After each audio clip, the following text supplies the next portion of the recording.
Hey guys, welcome back! Today we'll be doing a deck profile for Diva Hero. It's something I've been working on for the past few weeks, as I alluded to in my most recent video on draw cards. This deck has kind of fallen off. A couple years ago it was seen as one of the best decks in Edison, being able to summon Absolute Zero along with some of the Synchro monsters and pushing for game. Was able to absolutely dominate the metagame when it was filled with decks like Cat, decks like Quick Draw, some of these slower decks that gave you a lot of turns. And there was not really any oppressions being played. Today oppressions being played in two of the top 3 decks, and Dream Frog and Hero Frogs are super fast decks that can push you on a clock. I believe this modernized version of Diva Hero has the ability to beat these top 3 decks, as well as tackling the issue of royal oppression more efficiently. But before we jump into the profile, I've been seeing hat format take off a lot recently. If you guys would like to see content upon that format, let me know in the comments. So to start the profile off, I'm playing one copy of Dark Arm Dragon, the quintessential part of this deck and the main bomb in the main deck. Then I'm playing 2 copies of Caius the Shadow Monarch. I'm not playing 3 Caius, because I realized it was one of the cards that you lost to, drawing too many off in the early game. It's definitely one of the bombs you want to see later on, or if you're able to see Stratos turn 1 and get Mali into the graveyard, or search Infernal Prodigy to then have enough fodder to summon the Caius. But a lot of the hands where you just had Divas maybe early game, or you had Cyber Valleys, the Caius ended up just breaking your hand because you didn't have enough fodder to utilize the Caius. A lot of the time you wanted to use your other monsters to synchro away with the Diva, or perhaps banish them with Valley to see deeper into your deck. So I decided just to play 2 Caius. I think there's enough bombs in this deck that require pairs. Cards like Miracle, Diva if you don't have Guildman in the deck anymore, even Dad needing to have 3 darks in the graveyard already. I didn't want to clog my hands early because I felt those were the games that you lost. For the hero package, I'm playing 2 copies of Destiny Hero Malicious, 1 Stratos, 1 Ocean, and 1 Infernal Prodigy. So a lot of people play Alias instead of the Ocean, but I didn't feel the 1900 attack beat stick was very prevalent. You already have 18 with Stratos, which can crash with Sure and attack over all the smaller Blackwings. Alias doesn't even get over cards like Dupe Frog, Substitute, or Sirocco, so there wasn't really much point in playing a 1900 as opposed to 1800 vanilla beatstick. The water attribute on Ocean is actually very prevalent. Being able to search a water for a Miracle Fusion to not have those be dead early game was very important in my testing. For some of the other dark monsters, I'm playing 1 copy of Dark Refer and 1 copy of Plaguespreader Zombie. I tested Armageddonite, but I didn't like that his attack was only 1400, as well as getting Malicious to your hand and then discarding it off of the Greffer and immediately getting both Mali and Plague in the graveyard was an effective way to deal with an established board, while something like Armageddonite, just sending the Plague and then stacking card for Plague and making a 6, didn't give you as many options. So for the battle hand traps, I'm playing 1 Gorse, 1 Tragodia, and 1 Battle Fader. Both Gorse and Trag in this deck are pretty standard. They're just good, generic, dark monsters. The Battle Fader might be a little bit more interesting, I suppose. So, shout out to Simon. Him and I were talking and playing 2012 Insector format. And he mentioned that for the Insector mirror match, or really any combo deck against the Insector, back in the day they used to side Fader, because if you're able to stop their battle phase and their push, they usually don't have that much left. There wasn't really any rank 3 or rank 4 or even 5-6 exceed that they could make easily after their push that presented a negate or interruption for your turn. Perhaps they can make a send mains, but for the Insector mirror match you could just pop it off and OTK them on the crackback. And that got me thinking. I realized that in this deck, as well as the Dragon deck really, a lot of the games that you lost were just because you took some damage early game, because you had to wait a couple turns to set up your plays, because you didn't want to push with a suboptimal hand. You wanted to see most of your engine together so you can make a really large push and overwhelm their 1 or 2 trap cards. There's also some nifty plays where you can return this back and then you can balance it with Brionac, because it only gets banished when it leaves the field when you summon it from the hand with the effect. So you can effectively search a battle hand trap in that way. because it naturally gets banished when you synchro it off with the Diva and Gilman for a Brionac, for example. I believe it's a very good thing to play other formats in Yu-Gi-Oh! Or even other card games. So the Battle Fader I learned from playing 2012 in Sectors and looking back at its history and the cards that was played 2 years after Edison formats took place. So of course you can learn things about modern formats. Even playing something like current Yu-Gi-Oh! Can teach you more about combo decks. I think if current Yu-Gi-Oh! Wasn't the way it is, Dragon Turbo might not even have been a deck in Edison formats. Perhaps the Diva Hero deck might not even have been found as early as it was, because people didn't have this combo-centric mindset back in the day. It's just the way Yu-Gi-Oh! Has naturally evolved, and that has caused a lot of people to look at the game differently. I don't believe the upstart theory is necessarily applicable for Edison format because of how the cards fundamentally work. I think in something like Hat format with Mermails, it's a bit different because that deck has way more starters and less normal summons that require plays. Something like Abystius, able to special summon it from your hand, but also being a starter and extender. That makes Upstart a better card. That's why Upstart is not very good in decks that have a lot of normal summons, because you just end up drawing too many normal summons. I am, however, a big believer in the Cyber Valley theory. That is, playing Cyber Valley in decks that lack a normal summon that is a starter. So something like the Chaos Dragon deck, the Fairy Ancient Gear deck, as well as this Diva Hero deck that I'm now profiling. You don't have a lot of starters that are normal summons, or starters in general, but Cyber Valley is one of those where you can summon at turn 1 and your opponent is kind of in an awkward position of, okay, do I attack and just end the battle phase and give him a draw? Yeah, probably, because you don't want to pass and give me a chance to utilize Cyber Valley with another monster to draw 2. But then he didn't do any damage. I drew a card and I filled up my Banish Zone. It really is just the glue that holds these decks together. It allows you to play Brain Control and Mind Control more efficiently, not having them be dead early game, which are both very good cards in the late game. As well as when you have random monsters on the field the opponent didn't clear, something like a Fader or a Gorse Token or a Trag, or you're able to Mally, bring out another Mally, banish it off. So yeah, I'm a big fan of this card. I believe it's very good in these 3 aforementioned decks, and there's still plenty of decks to play it in. To touch back a bit on what we just talked about regarding Battle Fader in 2012 in Sectors, it is actually the same reason why I figured out a card like Cyber Valley for Edison format.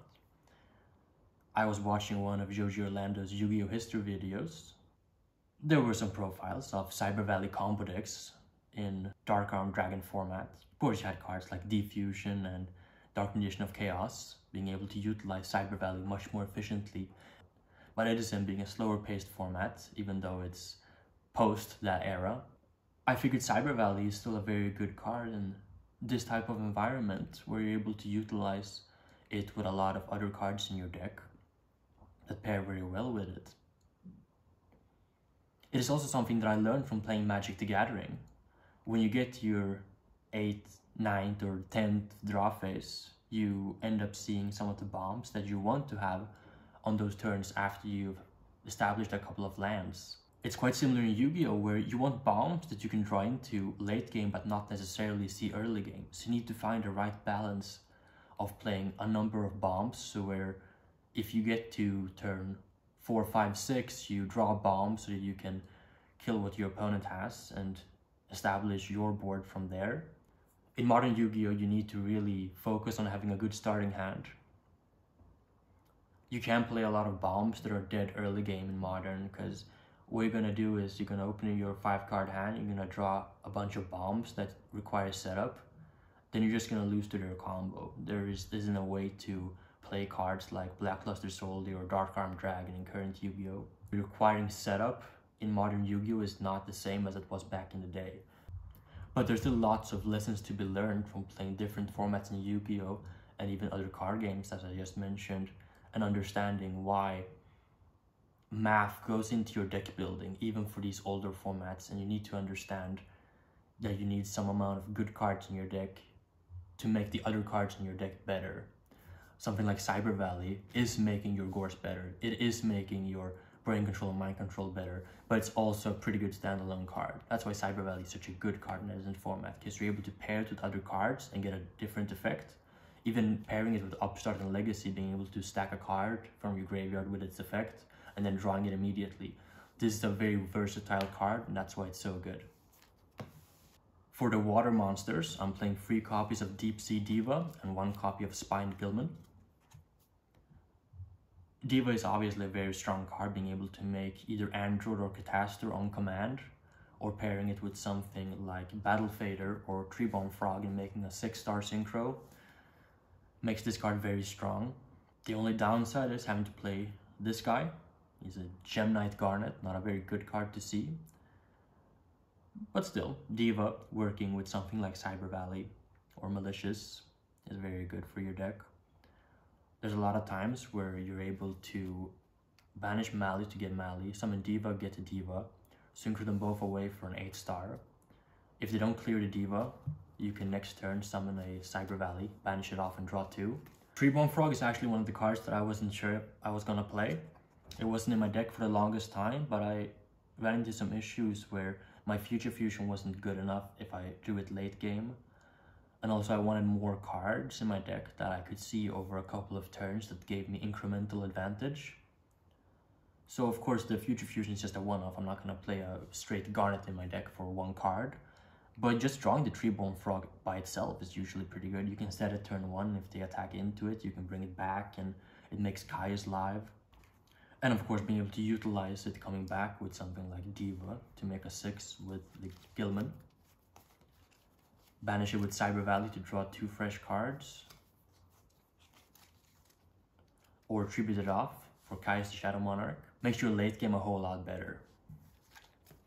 For these spell cards, I'm playing 3 copies of Miracle Fusion. This card is not as good as you think it is.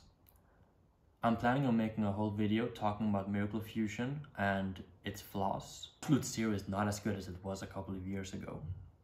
We'll touch more on that in that video, so stay tuned for that. 1 Rhoda and 1 E-Call to search your heroes and Griffer from the deck. I wanted to play E-Call so I could play effectively 3 copies of Stratos in my deck.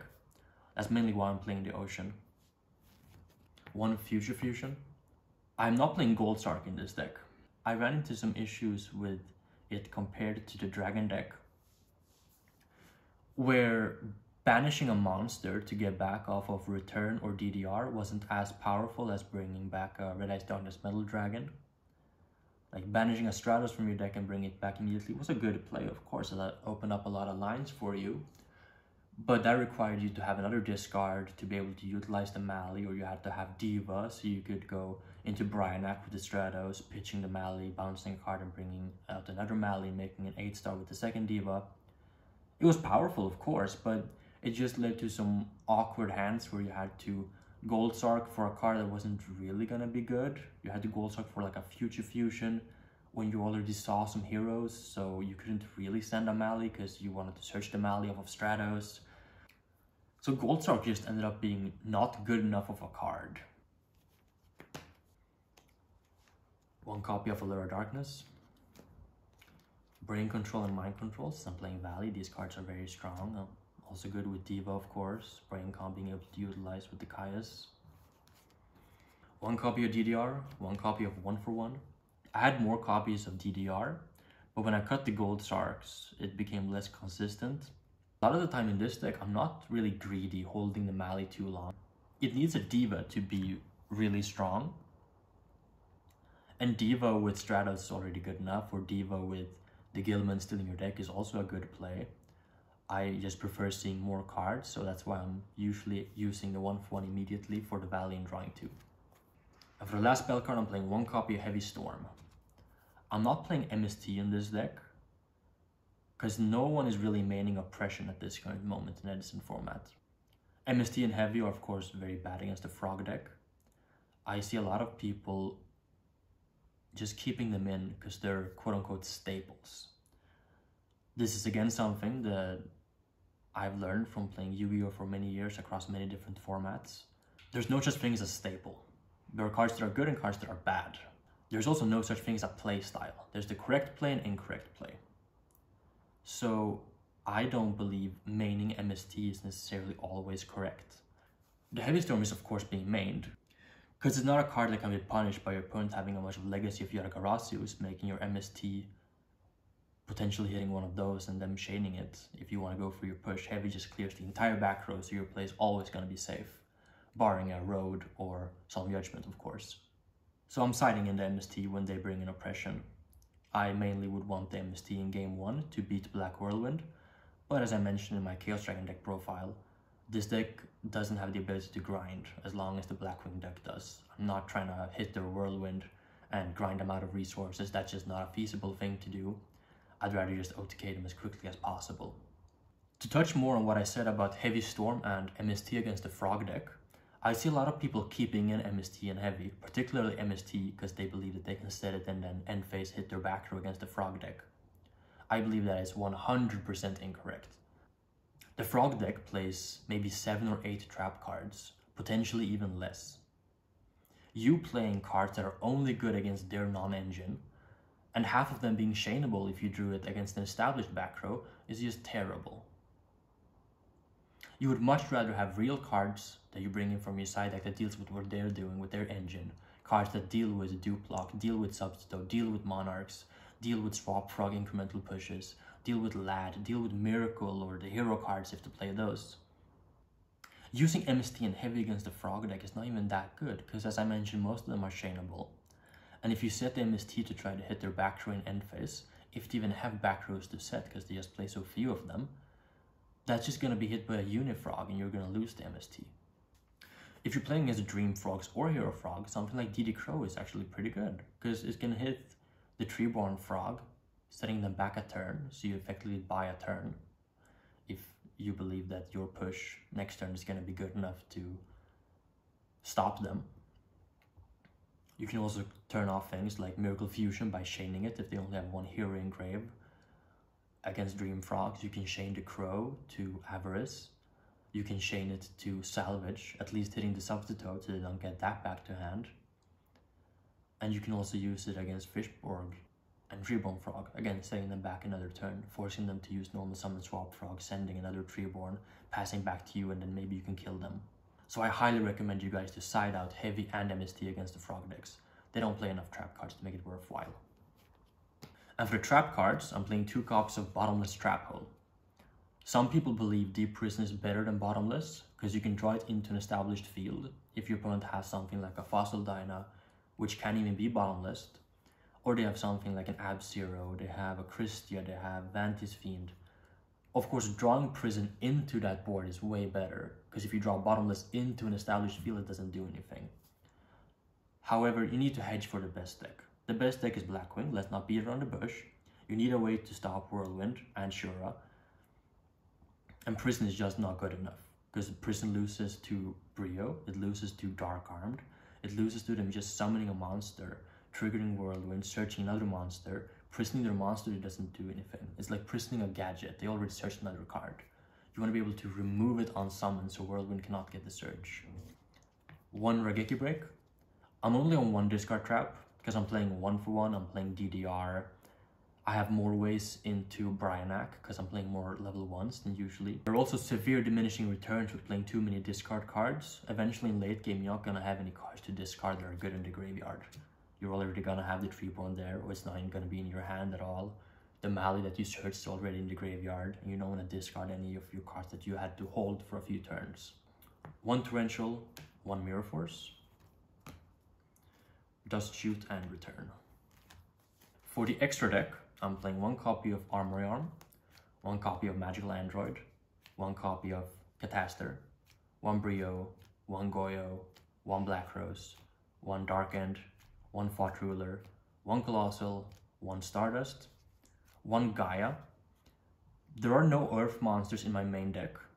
However, I do have Pachi in the side deck, so you can make this post side. It has come up a couple times where I mind control or brain control and take an Earth, and I want to banish it off of the field. And then of course 3 copies of Absolute Zero and the 1 Chimera deck. For the side deck, I'm playing 2 copies of DD Crow, 2 copies of Fossil Dyna Pachycephalo, and 2 copies of Cyber Dragon. These all come in against various decks. Particularly Pachi being good against Amaryllis is something that this deck lacks. Dealing with a Titanial can be problematic at times if you don't have an easy way to summon Ab-Zero at 3000 attack.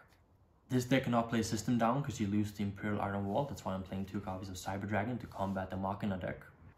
And then the Decros are just very good against any of the combo decks. Being able to hold cards in your hand and not having to set them if you're not playing cards like Legacy to bluff multiple back rows is very good. 1 MST and 1 Dust. I want these cards, as I said, along with the Trap Stun against Royal Oppression. Dust has some cool plays where you can use it in their end phase to hit their back row and set return from your hand, so it's live in your turn.